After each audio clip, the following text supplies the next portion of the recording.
So next, I'd like you to think about the difference between being non-racist and being anti-racist. So in a group, just talk about some of those differences. Like, first of all, what's non-racist? What do you think non-racism is? And have you been non-racist all your life?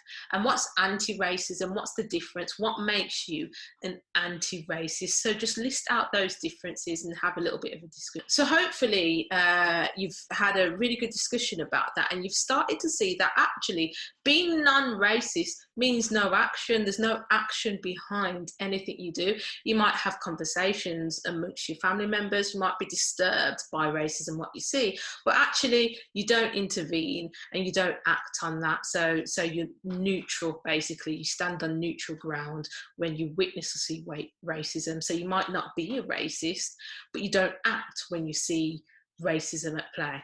When you're anti-racist, that means you act when you see racism. That means you start with educating yourself about what you can do and what racism is. You're proactive in that and not just depending on people of colour to come round to educate you. You're active, you're able to go out and source that information. So hopefully you've got a good idea of the difference between the two. So when you're non-racist, you're very much neutral. You are neutral ground. You don't act when you see racism. It's something that you might feel uncomfortable about. You might be disgusted by it. You might have even had conversations with your family members about how terrible it is, but you don't do anything about it. You remain neutral. When you're anti-racist, that's an action. That means you start off by educating yourself about what racism is. You don't wait around for a person of colour to come and educate you on what racism is. That's something you go out and source. It's also about intervening when you see racism, or even when a person of colour isn't present and you hear microaggressions, you hear racist rhetoric being spoken about, you intervene and you don't take part in it and say, actually, I don't want to take part in that conversation, it's racist. And actually, sometimes that will shame that person who's been speaking.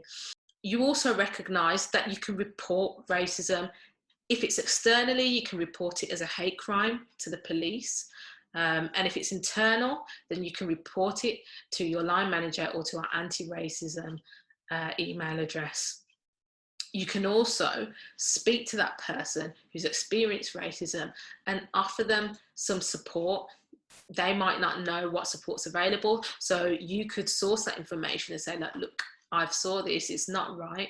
I'm going to report it, and this is the support that's available for you here.